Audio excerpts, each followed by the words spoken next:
Pagi ini Vino izin untuk tidak masuk.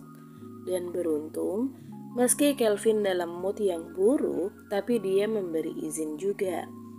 Dan sudah setengah jam lebih, Vino menunggui Liora yang sedang berdandan di atas.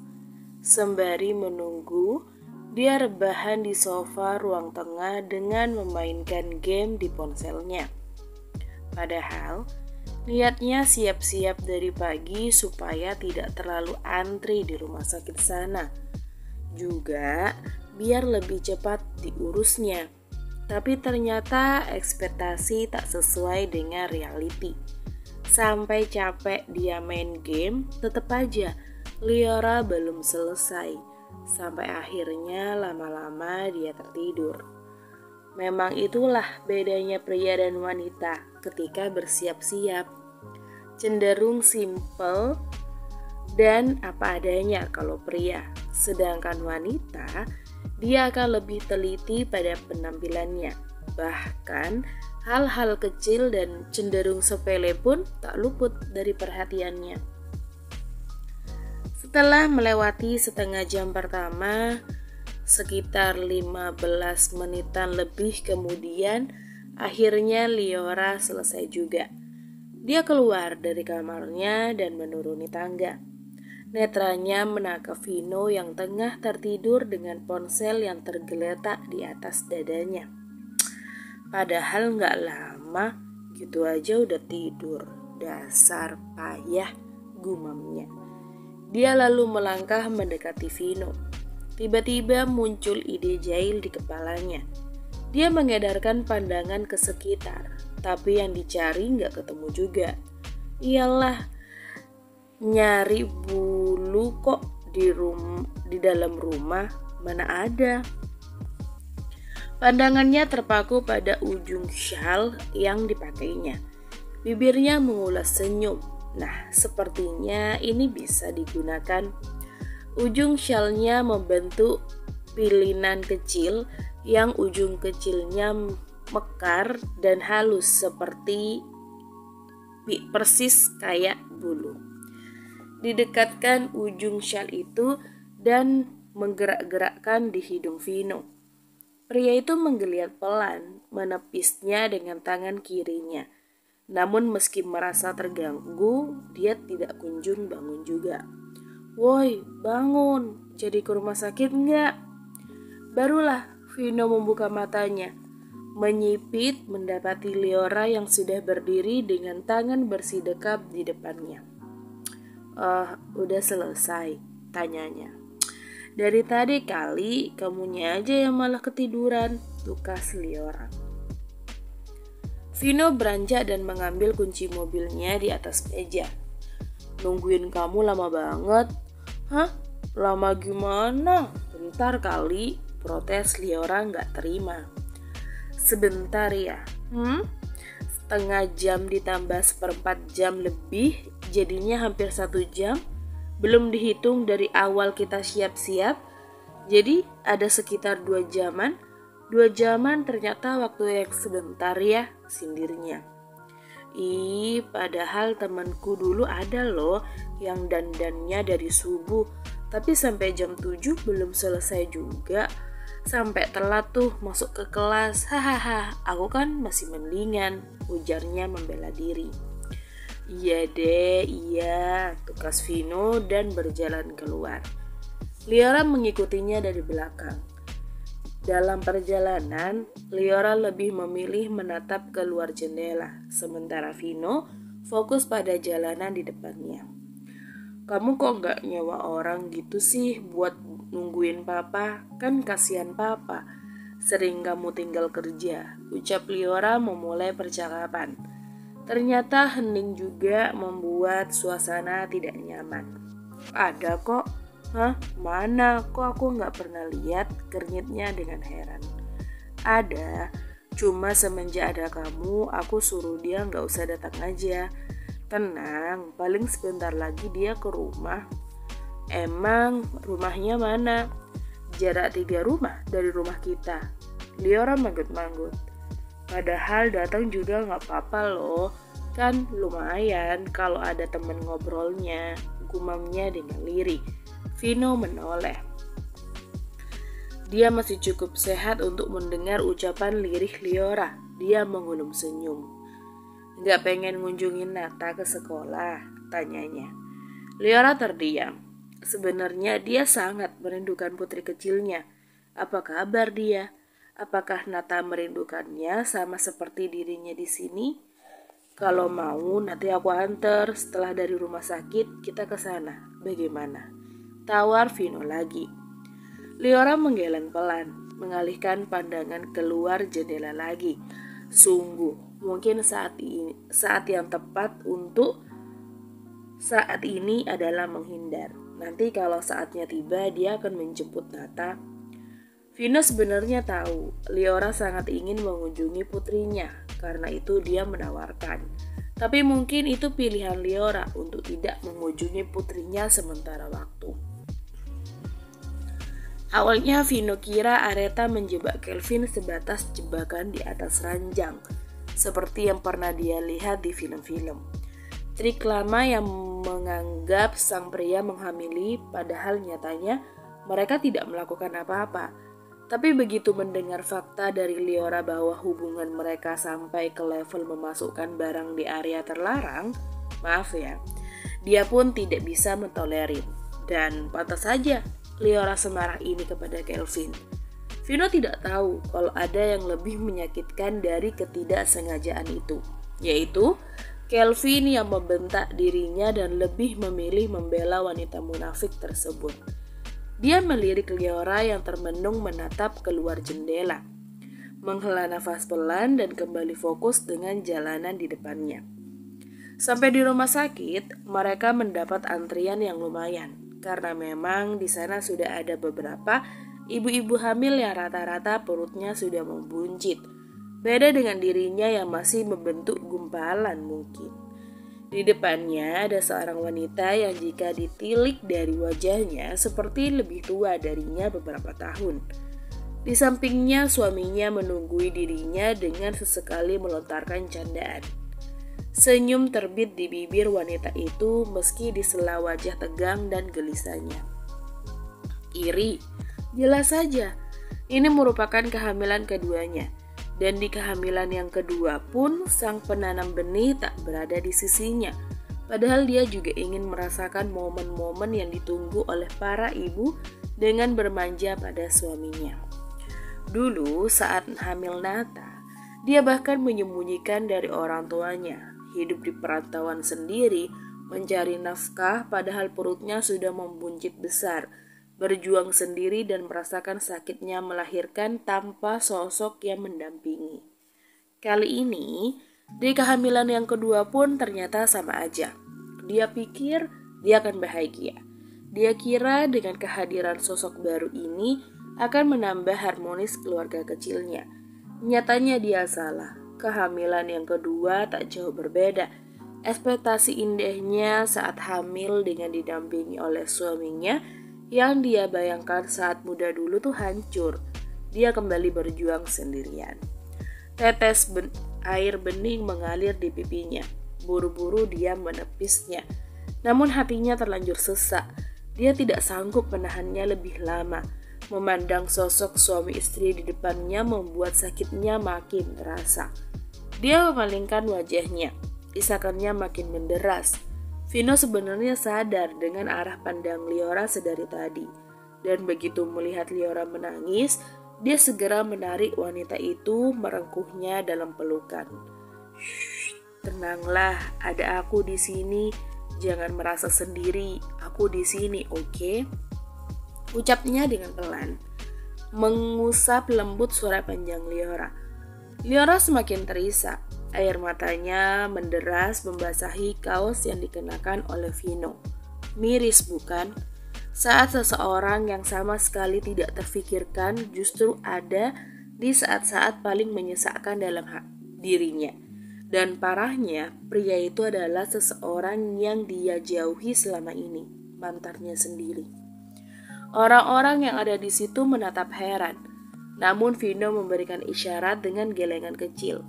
pertanda bahwa tidak ada hal buruk yang terjadi.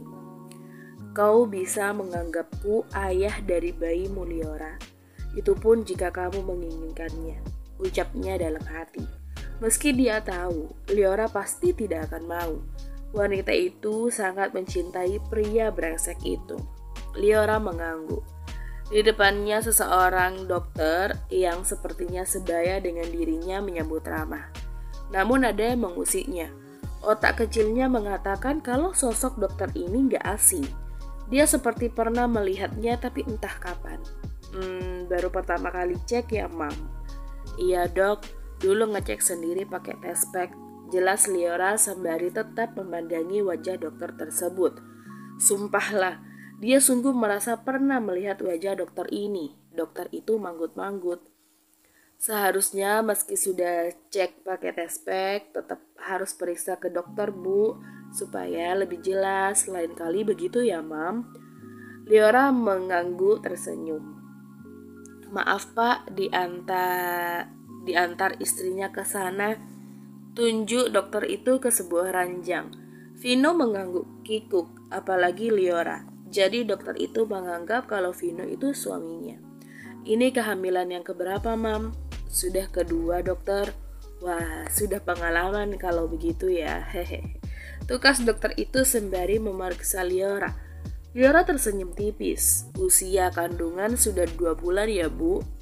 Kalau boleh tahu, selama ini gejalanya bagaimana? Apa mual atau lemas? Enggak dokter, saya malah tidak merasakan apa-apa. Makanya saat itu saya tidak menyadarinya. Apa jangan-jangan suami yang merasakannya? Dokter itu melirik Vino. Maaf dok, tapi saya bukan. Iya kayaknya dok. Tukas Liora segera menyaut tersenyum. Melirik ke arah Vino. Tapi mungkin saja benar. Kehamilan yang pertama saja juga mungkin Kelvin yang merasakannya. Tak menutup kemungkinan ini juga. Begitulah Mam, yang namanya ngidam. Memang gak harus yang perempuan. Jadi buat suami yang sabar ya. Vino menggaruk kepalanya yang tidak gatal. Kenapa jadi dia yang kena sasaran? Dokter selesai memeriksa, menuliskan resep untuk bumil dan juga sebuah buku untuk cek. Oh ya, umurnya berapa? Liora menyebutkan 2 digit angka. Loh kok, wah kita seumuran ya ternyata. Jadi manggilnya enak pakai nama aja kali ya, kekehnya. Boleh dokter, panggil saja Liora. Saya Siva. Gak usah pakai dokter, panggil aja Siva, lebih enak kok. Liora malah mengernyitkan dahinya, menatap lama-lama wanita di depannya. Apa dulu dokter tinggal di perumahan X? Iya benar, dulu masa kecil saya habiskan di sana. Kok bisa tahu? Astaga, jadi ini beneran kamu. Pantas aja nggak asing. Pekik Liora. Siva mengernyitkan dahinya, mengingat-ingat. Ya ampun, ini Liora yang itu toh. Astaga, bisa-bisanya aku lupa. Mereka saling memeluk. Giliran Vino yang terbengong-bengong. Kemana waktu itu? Tiba-tiba aja ngilang. Tukas Liora, rautnya haru dan senang. Waktu itu papa pindah dinas. Maaf ya gak sempet ngabarin teman-teman. Astaga, aku pangling banget tahu. Dulu kan pipimu tembem banget. Hahaha, banyak perubahan ya. Ya iyalah, kita dulu masih kelas berapa? Baru juga kelas 3. Dan sekarang udah bertahun-tahun, ya jelas berubah lah, Siva tertawa.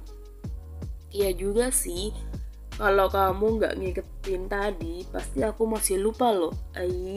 Kok bisa-bisanya gak sadar ya? Liora tersenyum tipis. Aku juga ketemu sama Kim, masih inget kan? Kim, yang anak Korea itu? Iya, giliran Kim langsung gercep ya, nyantol aja. Siva tertawa. Ya gimana? Dia cinta monyetku. Dia udah punya cewek. Beneran? Anak mana? Wah, patah hati nih, ujarnya tertawa. Karyawan itu sekantor sama Vino. Hampir aja keceplosan. Vino, suamimu itu. Tunjuknya pada Vino. Liora hanya tertawa. Udah ah, nanti kapan-kapan kita lanjut ngobrolnya. Kasian yang di luar pada antri.